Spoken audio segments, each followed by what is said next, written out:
বিজেপির বিরুদ্ধে অবাধ ছাপ্পার অভিযোগ ভিডিও পোস্ট করেছিলেন তৃণমূল প্রার্থী দেবাংশু ভট্টাচার্য। তা সোশ্যাল মিডিয়াতে নির্বাচন কমিশনের পক্ষ থেকে বলা হচ্ছে যে কমিশনের অনুমতি ছাড়া কিভাবে এই ফুটেজ বাইরে এলো। জেলা শাসককে চিঠি দিয়েছে পুলিশ সুপার। গোটা বিষয়টি বিস্তারিতভাবে জেনে নেব প্রতিনিধি সত্য সুন্দর ভট্টাচার্যের কাছ থেকে। সত্য, কি জানা যাচ্ছে? দেখো, নন্দীগ্রাম এক ব্লকের 279 নম্বর বুথে ছাপ্পার হয়েছে বুথে, এমনটাই কিন্তু অভিযোগ করেছিলেন তমলুকের তৃণমূল কংগ্রেস প্রার্থী দেবাংশু ভট্টাচার্য।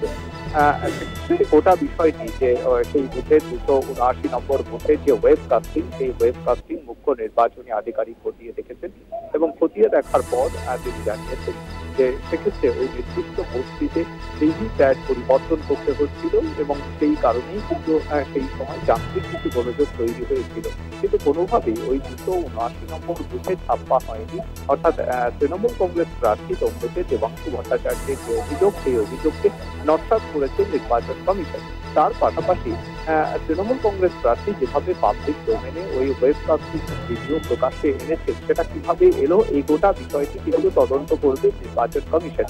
ইতিমধ্যেই সংশ্লিষ্ট জেলা শাসক পুলিশ সুপারকে চিঠি দিয়েছেন এবং চিঠি দিয়ে কি করে পাবলিক ডোমেনে এই সেখানকার ওয়েবকাস্টিং এর ভিডিও ফুটেজ প্রকাশ্যে এলো, সেই বিষয়টি কিন্তু খতিয়ে দেখা হবে বলে নির্বাচন কমিশন সূত্রে জানা গিয়েছে।